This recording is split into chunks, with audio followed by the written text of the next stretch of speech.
हाँ, अपॉलॉजीज बता बड़ी साहब, थोड़ा सा प्रेशर मैं आप पर एक्सर्ट कर रहा था, इट्स माय फॉल्ट। बट अगर हम वर्ल्ड टी20 के कॉन्टेक्स्ट में बात करें तो आज टीम यूएसए सामना करने वाली है टीम साउथ अफ्रीका का। बहुत सारे लोग टीम यूएसए को फेवरेट करार दे रहे हैं, बट हमें ऐसा लगता है सही मानों में टीम यूएसए का वेस्ट इंडीज़ की कंडीशन में पता चलेगा, क्योंकि यहाँ पर प्रॉपर क्रिकेट प्लेइंग कंडीशंस आपको मिलेंगी। और साउथ अफ्रीकन टीम भी बड़ा फंस के यहाँ तक पहुँची है। सुपर 8 का पहला मैच है आज, तो साउथ अफ्रीकन टीम भी आज आपको सही कलर में नज़र आएगी।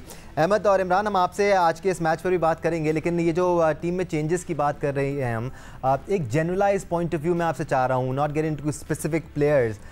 पाकिस्तान को for a change, Pakistan cricket को अगले 5 साल की तैयारी करनी है। हम शायद इसमें थोड़ा सा चूक जाते हैं। हम अगली सीरीज़ पर फोकस कर लेते हैं, हम अगले इवेंट पर फोकस कर लेते हैं, लेकिन इस किस्म की टीम हमें बनानी है which is backed by performers in the domestic circuit, जो अगले 5 साल पाकिस्तान को सर्व कर सके। ये बहुत ज़रूरी है सर। जिस तरह की परफॉर्मेंस हमें देखने को मिली है पाकिस्तान क्रिकेट टीम की, हम सबके सामने है जी। और जहां तक रही बाबर आजम की बात, आप देखिए एज ए कैप्टन उनको 3 T20 वर्ल्ड कप मिले, एक 50 ओवर का मिला, 2 एशिया कप मिले, वो कुछ नहीं जितवा के दे सके इन कौम को। ना सिर्फ उन्होंने जितवा के दिया है, उनकी अपनी जो परफॉर्मेंसेज है और एवरेज है 110-11 का उनका आईसीसी के इवेंट्स में और एशिया कप्स में जो है ना स्ट्राइक रेट है, 25 की उनकी एवरेज आ गई है, 1400 स्कोर उनके लूजिंग कॉज में, और तीसरे नंबर पे आ रहे हैं पूरी दुनिया में वो जिसमें सबसे ज्यादा स्कोर उनके लूजिंग कॉज में है। 208 बॉल वो पता नहीं कितने खेल गए, 215 बॉल के उन्होंने एक छिक्का नहीं मारा है ऊपर टॉप ऑर्डर बैट्समैन में। एक्टिव प्लेयर्स में जो है वो 2 प्लेयर शामिल है जो करंट क्रिकेट खेल रहे हैं, केन विलियमसन है, मोहम्मद रिजवान है और बाबर आजम है, जिनका स्ट्राइक रेट सबसे नीचे एक्टिव प्लेयर में से। तो ये परफॉर्मेंसेस के बाद भी थोड़ी सी अगर शर्म होती है, थोड़ी सी गैरत होती है, तो आप स्टेप डाउन करते हैं। आपने देखा है केन विलियमसन को, इन्होंने बाहर हुए हैं नॉकआउट सिचुएशन से, उन्होंने जाते साथ ही सेंट्रल कॉन्ट्रैक्ट से मना कर दिया है। क्या हम में थोड़ी सी भी गैरत बाकी है? क्या हम सिर्फ ये ब्लेम गेम्स ही खेलेंगे, लोगों का, कौम का ये सारी चीजें जो है अटेंशन डाइवर्ट ही करते रहेंगे दूसरे इश्यूज के ऊपर, कि सही इश्यूज पे आएंगे? देखिए वो तो ये कौम अब छोड़ेगी नहीं, अब ये कौम है गुस्से में। अब जो डिसीजंस हैं वो लेने का टाइम है। बड़ी अच्छी अपॉर्चुनिटी है आपके मोहसिन नकवी साहब के पास कि प्लेट में उनके सामने रख के चीजें हैं। ये वही लोग हैं जिन्होंने पीसीबी को बारहा ब्लैकमेल किया है। अगर मोहसिन नकवी साहब को ये नहीं पता है तो मोहसिन नकवी साहब ये जरा पूछ सकते हैं अपने आसपास वालों को कि किस तरह इन्होंने अपनी वो शराइतें भी मनवाई हैं ब्लैकमेल करके सोशल मीडिया पे, कि जो मानने वाली नहीं थी। अब चीजें उनके कोर्ट में हैं, अब ये फैसले का टाइम है, अब ये फैसला करना ही पड़ेगा। ठीक है, अगर आप फैसले नहीं करते हैं तो ये कौम आपको कभी माफ नहीं करेगी। केन विलियमसन के मामले में थोड़ी सी क्लैरिफिकेशन दे दें। बिल्कुल उन्होंने सेंट्रल कॉन्ट्रैक्ट लेने से डिनाई कर दिया है, क्योंकि उस पीरियड में जो समर है न्यूजीलैंड की क्रिकेट का, उसमें वो कुछ फॉरेन लीग्स खेलने जा रहे हैं, तो उस वजह से उन्होंने सेंट्रल कॉन्ट्रैक्ट लेने से भी इनकार कर दिया और फिर वाइट बॉल क्रिकेट से भी दस्तबरदार हो गए हैं इस वजह से, क्योंकि वो उन्होंने ये बोला है दानिश कि अब यंगस्टर्स के आने का टाइम है। जी जी, उन्होंने बोला है कि अब यंगस्टर्स को प्रमोट करने का टाइम है। वो एक गैरतमंद कौम है। अगर आपने देखा हो कि उन्होंने के साथ इस तरह के डिसीजन लिए हैं कि जो कि वहां पे वो उनकी परफॉर्मेंसेस जस्टिफाई कर रही थी। अब हम कब ये करेंगे? अगेन डायनामिक्स का भी फर्क है ना अहमद। हमने अपनी मर्जी से छोड़ा, बिल्कुल आप पहले भी अपनी मर्जी से छोड़ के नहीं गए। बट अहमद डायनामिक्स का भी फर्क है ना, कल्चर का भी फर्क आ जाता है, बहुत सारी चीज़ों का फ़र्क आ जाता है। पाकिस्तान क्रिकेट में हमने बहुत कम देखा है कि प्लेयर खुद से रिटायरमेंट ले रहे होते हैं। आपके भी सामने आप भी आपने वीरेंद्र सहवाग का वो बयान सुना होगा। जी बिल्कुल, हम बात कर रहे थे, हमने तो नहीं कह दिया। बिल्कुल बिल्कुल, हम शो से पहले इस बारे में बात कर रहे थे। इमरान, मैं आपकी तरफ आना चाहूँगा। अहमद वैलिड पॉइंट रेस कर रहे हैं कि बाबर की परफॉर्मेंस उस तरह नहीं है, स्ट्राइक रेट लो है, लेकिन कोई एक प्लेयर अकेला डिफरेंस क्रिएट नहीं कर सकता। There are 10 other players as well, और उनकी भी परफॉर्मेंसेस कोई एक्स्ट्राऑर्डिनरी तो नहीं है ना इमरान। अगर वो मैच विनिंग परफॉर्मेंसेस दे रहे होते तो हम कहते कि चलें जी, कप्तान आपका लैक कर रहा है और बाकी सारे बड़े तगड़े हैं, बाकी सबकी परफॉर्मेंस इतनी अच्छी नहीं रही है।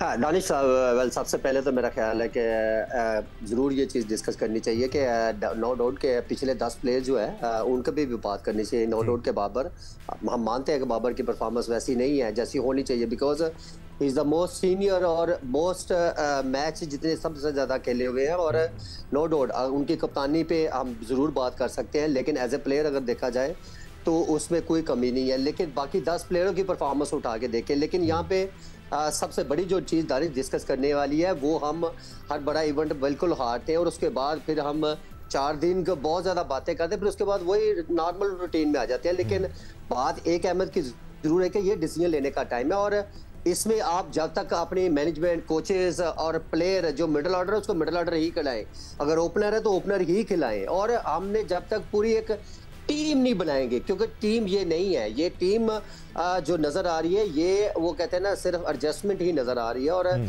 इसमें कोई भी ऐसा प्लेयर नहीं है कि जो कह सकते हैं कि जी एज ए ओपनर आया, एज ए मिडिल ऑर्डर आया।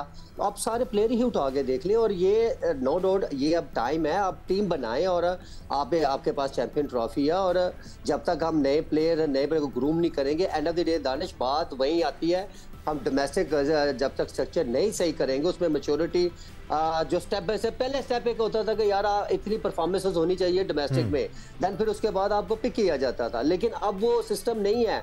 हम वो एक आधी छक्का, एक आधी इनिंग्स के ऊपर हम प्लेयर्स को T20 की बेस पे शामिल कर लेते हैं, इवन कि उसमें उतना प्रेशर हैंडल करने का इतनी मैच्योरिटी होती ही नहीं है। और फिर वो देखिए इंटरनेशनल लेवल पे दानिश प्रेशर हैंडल करना आसान काम नहीं है, वही मेन काम है। आपको क्रिकेट खेलनी चाहिए हमें, बिल्कुल। देखिए जब तक आप पीछे निचले लेवल पे क्रिकेट नहीं खेले होंगे, आपको सिचुएशन का नहीं पता होगा, आप कभी भी इतना बड़ा प्रेशर नहीं हैंडल कर सकेंगे। और यहाँ पे नो डाउट जो जितनी खराब बुरी परफॉर्मेंस है, देखिए बात बाबर की नहीं है, यहाँ बाकी भी 10 प्लेयर है, अगर उनमें भी आप उठा के देख ले, उनकी डोमेस्टिक का लेवल देख ले, कितने कितने मैचेस खेले हैं, उनके पास में परफॉर्मेंस आप देख ले, वो क्या परफॉर्मेंस है। एब्सोल्युटली इमरान, गलत है उसमें। हाँ, हम प्लेयर्स की बात कर रहे हैं ना, ये अकाउंटेबिलिटी और रिस्पॉन्सिबिलिटी सिर्फ प्लेयर्स की हद तक भी महदूद नहीं रहती, ये उन पर भी आती है जो टीम मैनेजमेंट का हिस्सा है। क्योंकि उसमें भी एक सेकंड लास्ट एक आंसर में मैं फिनिश कर रहा हूँ। देखिए हमने बहुत अरसे से जो चीज एज ए क्रिकेटर मैंने नोट की है, दानिश ये सारे एग्री करेंगे, हमने प्लेयर की ग्रूमिंग नहीं देखी, हमने प्लेयर बनते नहीं देखे, हमने सिर्फ बातें की है, टैलेंट आ गया। भाई टैलेंट बहुत है, लेकिन टैलेंट को बनाना किसने है? आया उन कोचेज जो हमारे पास आज इतने बहुत ज्यादा कोचेज हैं, जहां भी उठा के कोचेज ही कोचेज नजर आते हैं, लेकिन आया कि आप एक बंदा भी उठा के देख ले जिसने प्लेयर की ग्रूमिंग की हो। यहाँ पे 50 करते हैं प्लेयर, कोच उसके साथ मिलते, शायद मैंने इसको बनाया है। जी दानिश, बात इतनी है कि इमरान भाई बात कर रहे हैं बाबर अच्छे प्लेयर हैं, बिल्कुल हम भी ये मानते हैं कि बाबर वनडे के बड़े जबरदस्त प्लेयर हैं, लेकिन अगर आप वीरेंद्र सहवाग का बयान सुने, उनको क्या जरूरत है पाकिस्तानी प्लेयर के बारे में, कप्तान के बारे में सवाल देने की? वो कहते हैं कि बाबर आजम T20 टीम में नहीं बनते। माइकल वॉन का बयान सुने, माइकल वॉन कहते हैं कि दुनिया की जो 5 बड़ी टीमें हैं बाबर आजम उसमें फिट इन नहीं हो पाएंगे। डेविड लॉयड का आप बयान सुनेंगे, वो कहेगा पाकिस्तान की टीम बहुत पीछे रह गई है। इमरान भाई कह रहे हैं ग्रूम नहीं किए, यही तो बोल रहे हैं कि एक टोला जो है उन्होंने किसी को आने ही नहीं दिया, उन्होंने किसी प्लेयर को बनने ही नहीं दिया, वो यारी दोस्ती पे सारी क्रिकेट खेलते रहे हैं। और अब जब एहतसाब का टाइम आ रहा है, सुने ना दानिश, मेरी बात सुनिए, मेरी बात सुनिए। अब जब एहतसाब का टाइम आ रहा है तो गेम को आए बाएं शाएं करने की कोशिश कर रही है। नहीं, जो लड़का पीछे, जो लोग मोहम्मद रिजवान और बाबर आजम, देखें बाकी सारे तो वैसे ही बाहर हो जाएंगे। आप आजम खान को देख लें, आप इफ्तिखार को देख लें, आप साइम यूब को देख लें, उनको पूरी दुनिया कह रही है। जो मेन रूट कॉज होती है हमेशा उसको पकड़ा जाता है कि आपके कप्तान ने रिजवान के साथ मिलके ना किसी को आने दिया, ना किसी को बनने दिया। अब ये टाइम जेंटलमैन, मौक़िफ़ आपका बिल्कुल आ गया। मैं भट्टी साहब का पॉइंट ऑफ व्यू इस बारे में लेना चाह रहा हूँ, फिर हम आगे बढ़ेंगे। हम टॉप 5 बैटर्स, टॉप 5 बॉलर्स को भी डिस्कस करना चाहते हैं। भट्टी साहब, पिछले 3 साल से तो हम ये सुन रहे हैं कि बाबर ने टीम बनाई, बाबर की दोस्ती आ रही है, बाबर टीम पिक करता है, बाबर गलत फैसले करता है, बाबर की परफॉर्मेंस ठीक नहीं है ना। I am just playing the devil's advocate. इन सब की बातें बिल्कुल दुरुस्त हैं, लेकिन जो उनके ऊपर लोग हैं, क्या उनकी कोई रिस्पॉन्सिबिलिटी नहीं है? जो सिलेक्टर हैं, टीम के साथ हैं, क्या उनकी कोई रिस्पॉन्सिबिलिटी नहीं है? जब वो टीम बना रहे थे, अगर बाबर कोई ऐसी रिक्वेस्ट कर रहे थे जो सही नहीं थी और उनको लग रहा था दोस्ती आ रही है, तो वो स्टेप इन नहीं कर सकते थे? क्या वो टीम के साथ नहीं थे सीनियर मैनेजर बन के? तो दुनिया नजर आना बंद हो गई थी चेयरमैन को। सर उन्होंने क्या कहना था? नहीं, प्रॉब्लम यही है ना भट्टी साहब कि ये रिस्पॉन्सिबिलिटी सिर्फ कप्तान की नहीं या प्लेइंग 11 की नहीं, तमाम लोगों की है जो स्टेक होल्डर्स हैं, जिन्होंने टीम बनाने में सर जोड़ा है, जिन्होंने टीम को वहां बेचने के लिए सर जोड़ा है। देखिए दानिश, अगर सर्जरी करनी है ना तो सिर्फ बाबर आजम के गिर्द घूमने से काम नहीं चलेगा। ये जो 6 रुकनी सिलेक्शन कमेटी थी, जिसको चेयरमैन ने कप्तान बनाने का पावर दिया, अब्दुल रज़ाक हमारे इसी शो में बेतहाशा दफ़ा बाबर आजम के बारे में जो कमेंट्स देते रहे, वहाब रियाज को हम एक और चैनल पे सुनते रहे, वहाब रियाज उनके बारे में जो राय रखते थे, मोहम्मद यूसुफ पिछले वर्ल्ड कप में बैठे हुए थे।